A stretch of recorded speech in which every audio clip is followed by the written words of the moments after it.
Possessing our number 10 spot, we have a supermarket possession. Before I saw this video, the scariest thing that I thought can happen at a supermarket was inflation of prices, but then I came across this video.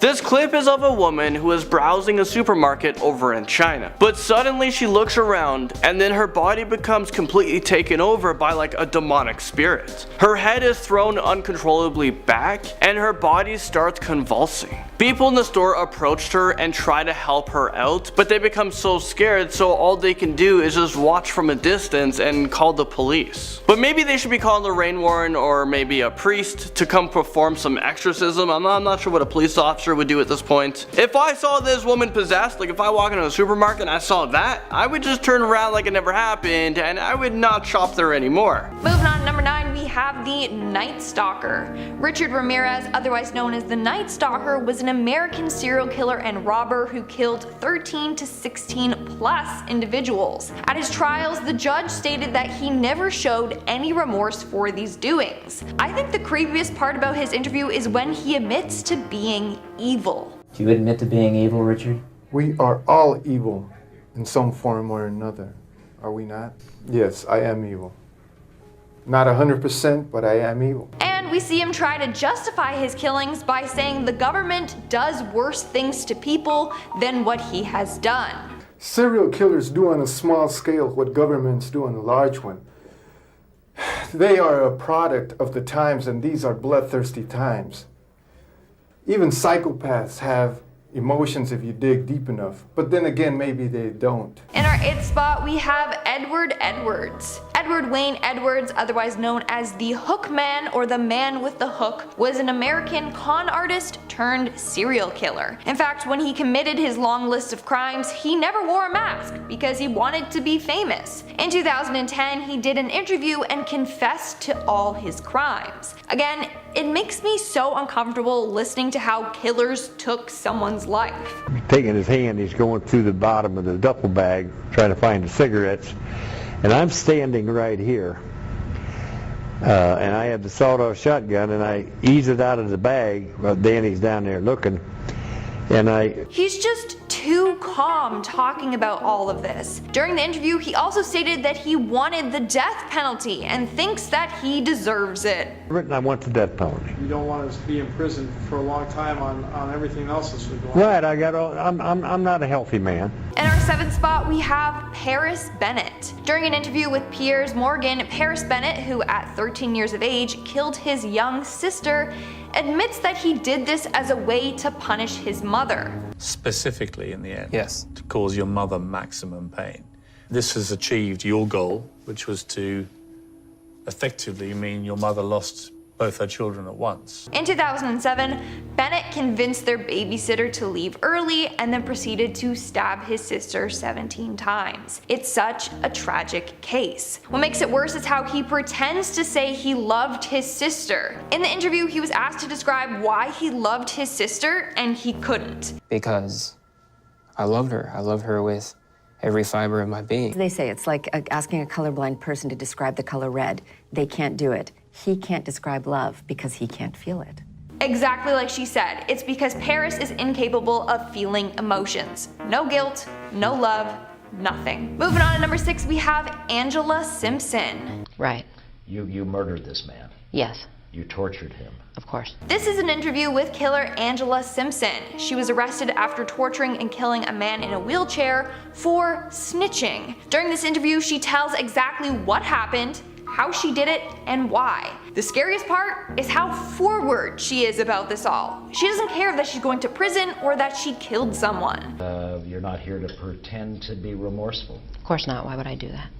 Are you remorseful? Not at all. She's not remorseful at all, and she's very open about everything. To my house, walked him down the street. I don't know why the media acts like the mother couldn't walk. He walked very well.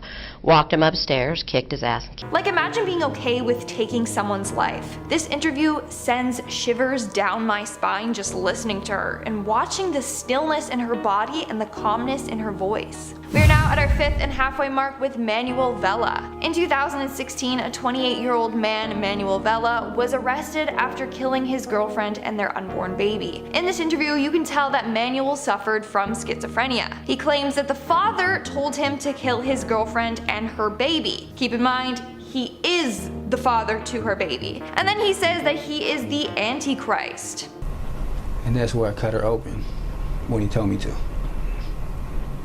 Who told you to? The father, it's just the same one who was to communicate with Jesus Christ is when he was there.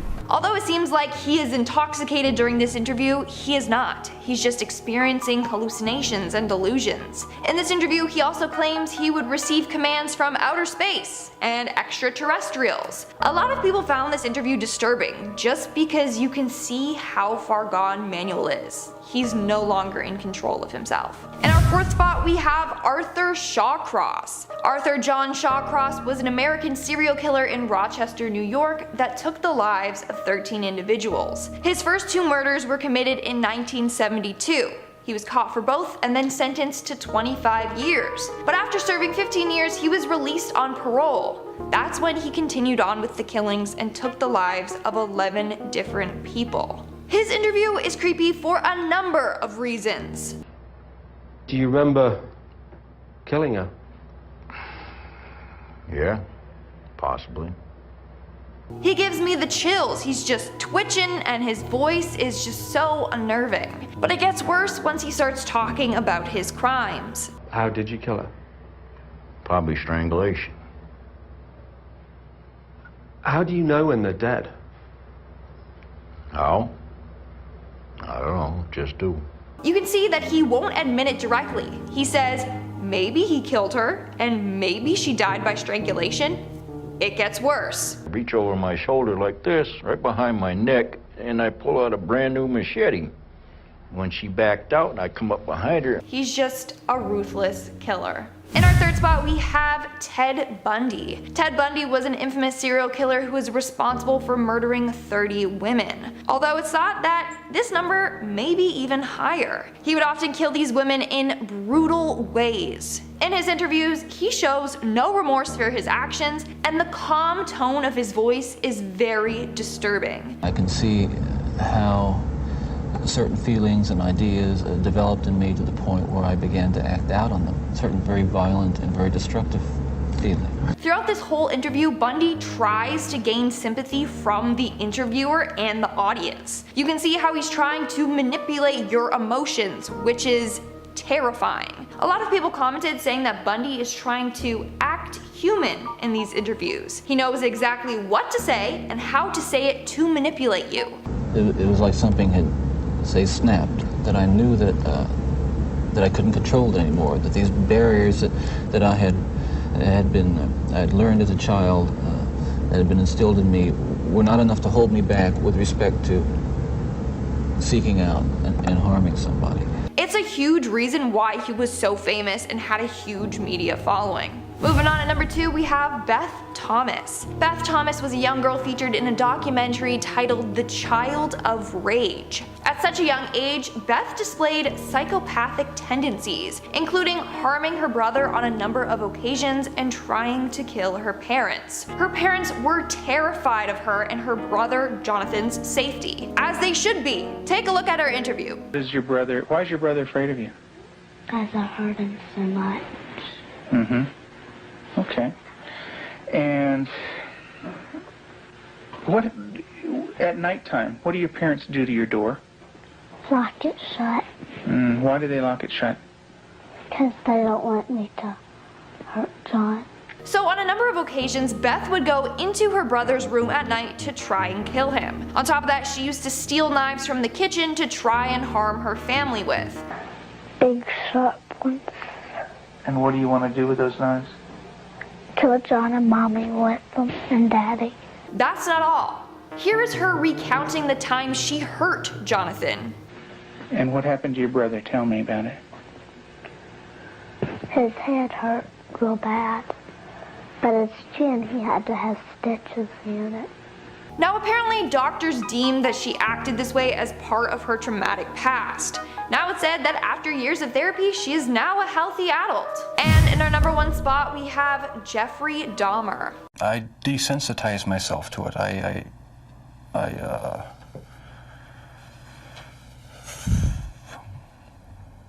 I don't know, I went to great lengths. Between 1878 to 1991, American serial killer Jeffrey Dahmer murdered and dismembered 17 men and boys. He would pack the victims' body parts into plastic bags and bury them behind his parents' home. He would also take disturbing photographs of his deceased victims and keep certain body parts as souvenirs. He also had tendencies to eat the victims. This gave him the name the Milwaukee Cannibal or the Milwaukee Monster. Upon searching his home, police found albums full of pictures of body parts, and his place was filled with human remains. Before his death, Jeffrey had an interview with Inside Edition and other news channels. In these interviews, he shares gory details about the men he killed and why he did it. One time I brought this young man back to the hotel room, the Ambassador Hotel. Was just planning on drugging him and spending the night with him. I had no intention of hurting him. What's creepy is how calm he is talking about all this. Like, he's murdered so many people and shows no remorse, just like all the other serial killers on this list. I was handcuffed, and it was just the realization that there was no point in trying to hide my actions anymore. Hearing him say that he kept the dead with him as long as possible makes me sick. When police raided his house, they found heads were in the fridge and freezer, 2 skulls were on display in the house, and they found a 57-gallon drum filled with decomposing bodies in his room.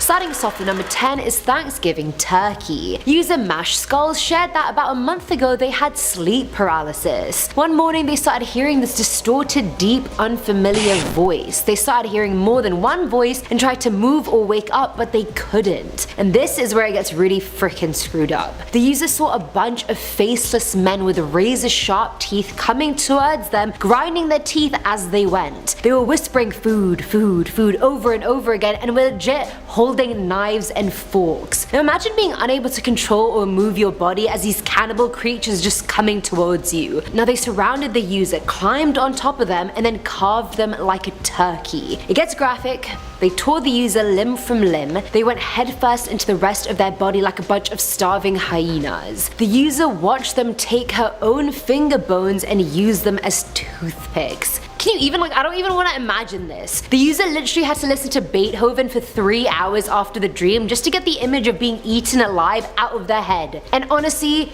I don't even know what I would do in that position. Probably not Beethoven, maybe Mozart. Indian exorcism comes onto this list at number 9. In one of the most prestigious Hindu temples in India, well, there is a locked room that holds some of the most tormented people in India. It's called the Cave of Spirits, and it is known as the last hope for people who are possessed by a demon. Several girls in a nearby village have become possessed by an unknown spirit. The families tried everything to get rid of the demon, but nothing worked. So they attempted to perform an exorcism in the temple.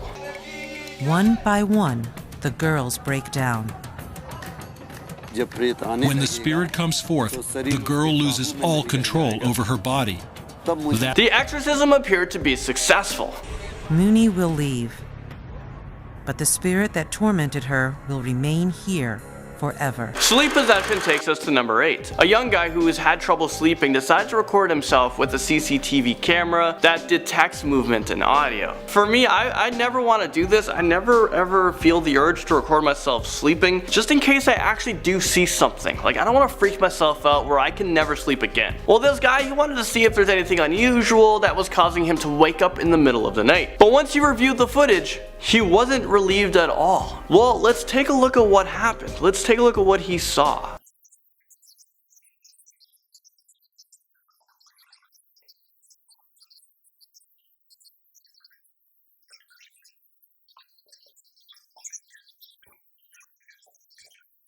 Yeah, this is exactly why I don't ever want to record myself sleeping. I don't want to know what weird things are lurking in my room or if I'm being possessed by a sleep demon. Sometimes I have a hard time sleeping, and by sometimes I mean all the time, or I wake up tired, but I'm definitely not going to investigate why. I don't want to know that I've been possessed by like Freddy Krueger or something. Number 7, we have the exorcism of Annalise Michael. When she was 16 years old, Annalise suffered from a major seizure and was diagnosed with temporal lobe epilepsy. She was prescribed a medication, but that didn't stop her seizures. Annalise said that she kept seeing devil faces throughout the day, and she was even complaining of depression and hearing voices. The voices told her that she would rot in hell and that she was cursed. So her family began to believe that she was possessed by a demon, and they called a priest to perform an exorcism. That's when things got out of hand. Here is some audio taken from the exorcism.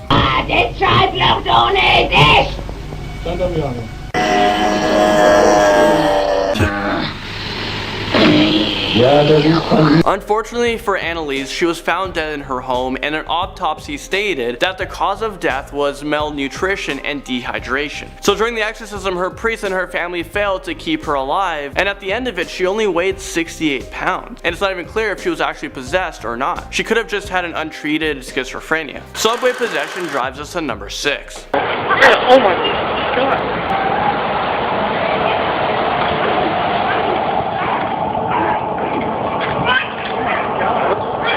Is this real life right now? I mean, good luck sleeping tonight. I don't even know what just happened. Apparently this footage was filmed in a subway station in San Francisco. Someone get that woman a Snickers. But all jokes aside, I really hope that people filming this called the police or told the authorities at the subway station, because she looks like she could seriously hurt herself. I think that she isn't possessed by a violent demon, then she must have snorted some like flakka, because I don't know what else this could be. I'm pretty scared from this, so let's move on. And what the heck is flakka? Who's naming these things? Pope Francis' exorcism blesses us at number 5.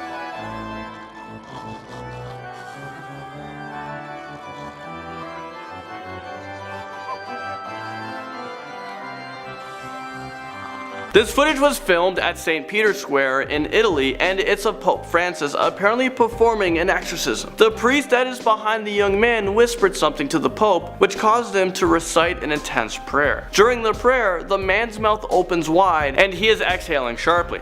The Vatican downplayed the incident, and they are claiming that Pope Francis just recited a prayer, but lots of people think that he performed a quick exorcism. What do you guys think? And at number 4, we have a possessed woman on a train. What is with all these possessed people riding public transportation? This is exactly why I got my license and drive a car.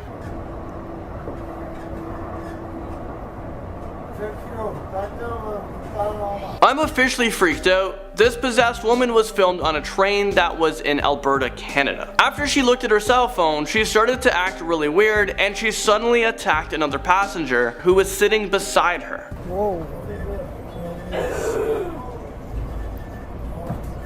Whoa, chill. She grabbed the man's throat and punched him with her other arm. So yeah, she was either possessed by a demon, or this is the direct result of using some drugs. Or this is the direct result of using drugs. I'll let you guys be the judge. Convenience store possession checks us into number 3. This footage is brought to us by a security camera in a convenience store.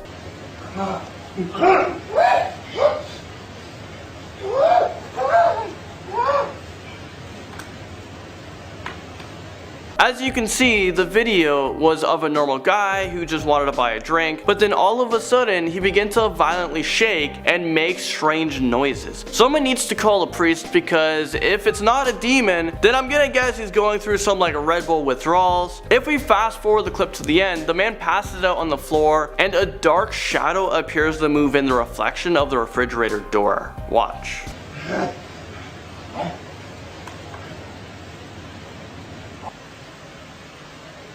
A bloody demonic possession takes us to number 2. Você não é poderoso. Jesus, Deus está aqui. Deus é maior do que tudo. I literally have no idea how I'm going to sleep tonight. This video is pretty messed up. The person using their phone to film him, instead of calling 911, should probably be arrested. He is clearly injured and no one is helping him. Apparently the guy has a gun wound to the face, but I think tomorrow he is going to have an extreme backache. But no, seriously, how the hell is he moving around with his back like that? This poor guy is in serious need of an exorcism, a doctor, a chiropractor. Get him him something. Pope Francis, where you at? Finally, number 1 spot, we have a really scary possession. I'm about to show you a tape that was recorded back in 1973. This footage was found in the attic of a home by the new owners, and what was found was very disturbing.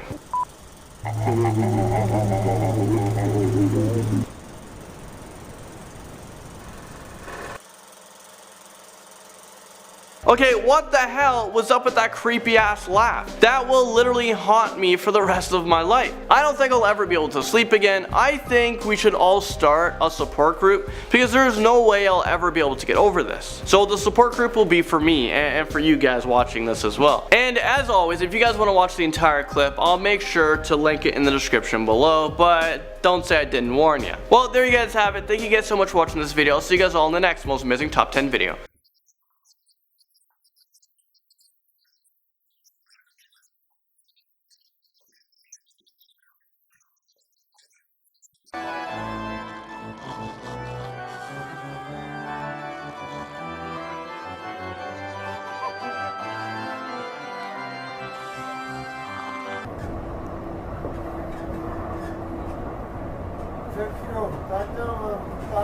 Starting off this countdown, we have Eileen Wuornos. Eileen Wuornos is often considered the first female serial killer. She was found guilty of killing 7 men. She would murder them, rob them, and then drive home in their cars. Although she claims every murder was self-defense. In our interview, we can see how lax she is when talking about killing. Just shot in self-defense, boom, boom, boom. You know, they weren't cut up, they weren't sliced up, no OJ jazz, you know. And he said, I did the most horrendous crime in the whole wide world. Death and murder literally doesn't faze her at all. In fact, she claims that what she did wasn't even bad. Yeah, she tries to justify her actions by saying she just shot them, as if that's not a big deal. But you've been convicted of killing 7 men. Everybody's looking at the number.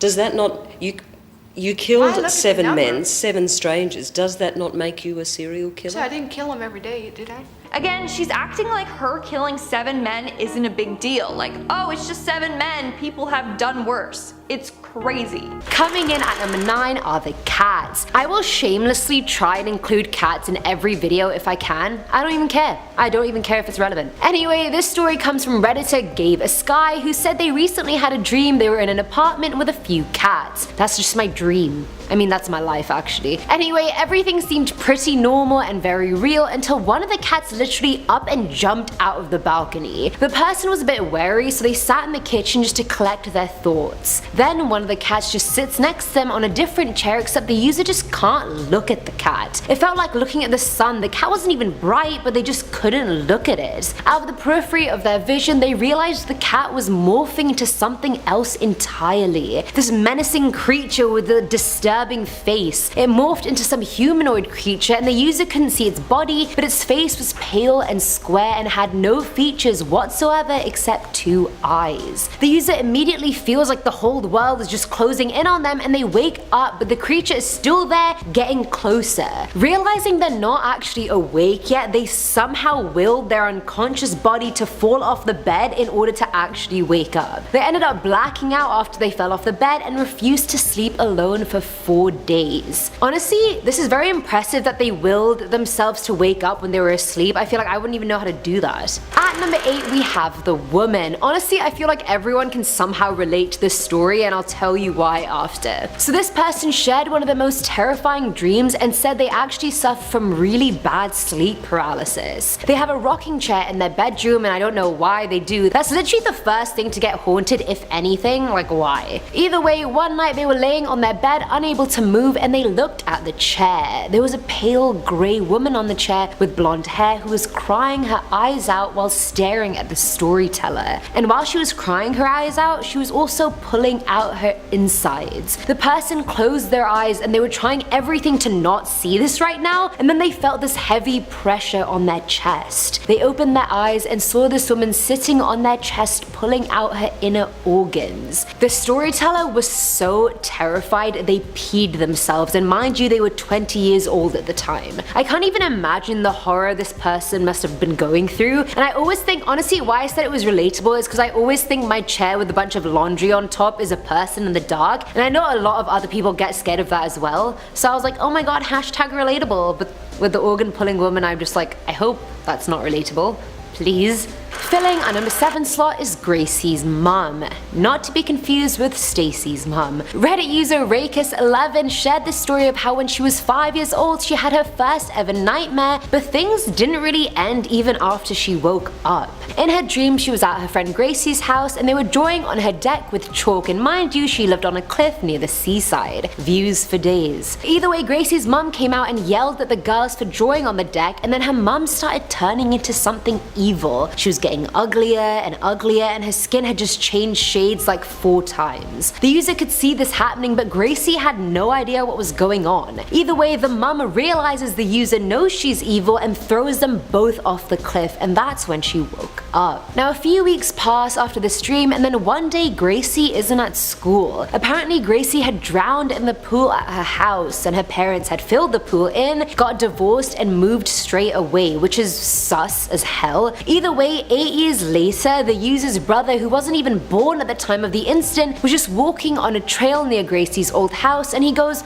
"Gracie says hello." The user was like, "What are you talking about, Cam?" And all he said was, "The wet girl." The user never told her brother about Gracie. He had no idea it even happened. But I feel like her dream about the evil mum had something to do with what really happened. Like, it's just too suspicious for like a couple's kid to die and then quickly just like fill up the pool and just move away. Like, it's something just not sitting right with me. Now at number 6 is The Mask. This one was shared by an anonymous person who said one night he was watching TV in bed when out of nowhere his TV just went black. Despite turning it on from the remote a bunch of times, it just wasn't working, which was weird since this had never happened before. Either way, while trying to get it to work, he ended up falling asleep. He started feeling this huge pressure on his chest and his face was getting pushed to look at the wall. Now something or someone was grabbing his face and turning it to face the ceiling now with such force he thought his jawbone was about to break. When he opened his eyes in this state, he saw this massive black figure on top of him with a mask as a face that was fixed in the creepiest smile. But it wasn't even a proper mask, the thing had just drawn it on itself. It puts its finger on the guy's lips and just says shh. He then literally fainted from fear, and when he woke up he made a beeline for his mum's room. And honestly, as any honest adult, I would do the same.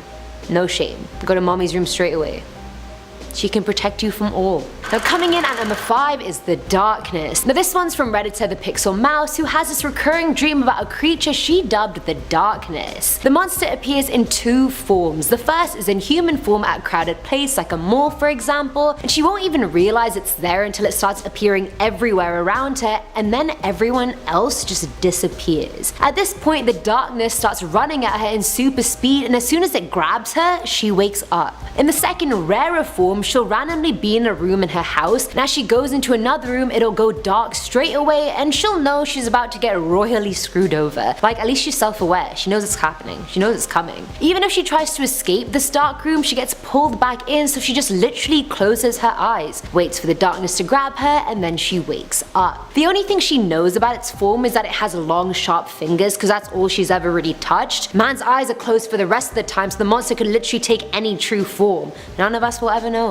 At number 4 is The Little Girl. This one's from Reddit user Pretends He Knows Stuff, who said one summer a few years ago he had a super high fever and sleep paralysis, which is probably the shittiest combo ever. Throw diarrhea into the mix and then it'd really be the shittiest combo. Pun intended. Anyway, that night he had a dream that everyone he knew was crying over this little girl, and when he got close to her he realized why. The girl was missing half of her face, and the guy said "what a shame" to her, and all of a sudden the room went grey. I love how this girl's face is half missing and all he said was "what a shame." Like, you can come up with something better than that. Anyway, in this grey room he wakes up and sees the girl inches from his face, and all she keeps saying is "you did this to me." Except after saying it a bunch of times, she's not a little girl anymore, now she's like an elderly woman, and then that woman goes and jumps on his chest. Like, grandma's into acrobatics lately. The guy thought his lungs were burning up, and he claims that he actually prays every day still that that dream never happens to him again. May God be with you. Filling our number 3 slot is the spider. This one was shared by an anonymous user who said they dreamt they were walking through a wasteland, probably from Fallout. The game Fallout, if you guys know it, you probably do. Either way, they were with a group of people they didn't know, and everything was a weird shade of either green or black. Like no other color even existed in this dream. Either way, they entered into a ruined building and they found someone crouched down on the ground with their back to them. For some weird dream logic reason, the person just knew they knew the person who was crouching down. They were so relieved, and as they went to touch the crouched person on the shoulder, everything became slow motion, like they were underwater almost. As they touched the person's shoulder, everything became normal speed again, and they turned around to look at each other. Except this person, they didn't know them. The person had one eye, and instead of having an iris or pupils or even whites, it was just a freaking spider as an eye. A black spider, and the bits that should have been white were green. The person literally jumped awake, and only when they were awake did they realize that thing was their sister. 20 years on, they remember the dream in such vivid detail, which goes to show how much it really scarred them. I hate insects, so if I saw a cyclops person with a spider for an eye, I would off myself. There's no hope for me now. Done with it. I don't want to be on this planet anymore.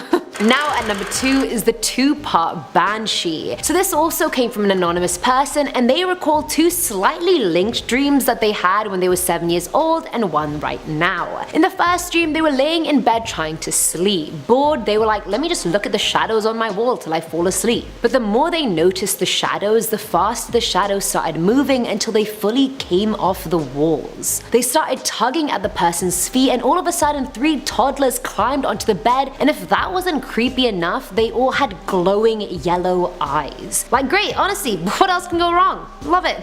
Simultaneously, the 3 babies let out the most high-pitched scream the person had ever heard before pulling them off the bed. And that was the first dream, which all in all was horrific but doable. Years and years later, the person had another dream. They were walking to the bathroom to get something from their cabinet, and as soon as they closed it, they hear the same high-pitched scream that the toddlers had let out all those years ago. When the person looked into the mirror on the cabinet, they saw that the bathtub behind them was full of blood, and a little girl was standing in the middle of it holding a freaking knife. Now the person who was looking at this started fainting in slow motion, and as they were falling, everything just started glitching and distorting, and the girl in the tub was just smiling and smiling as she moved towards the person.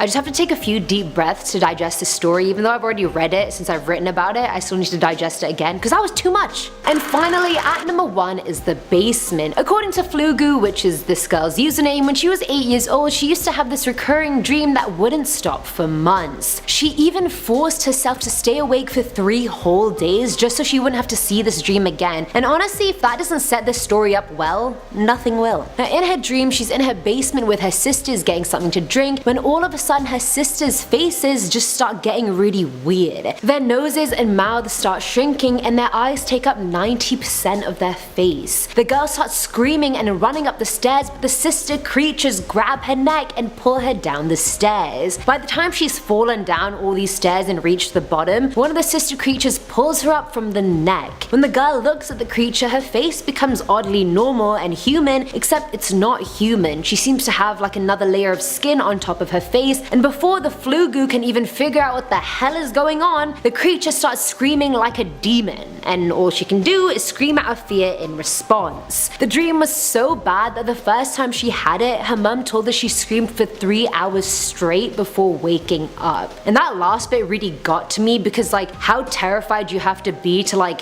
literally be screaming 3 hours when you're unconscious. It's getting me in the feels, it's making me feel a type of way.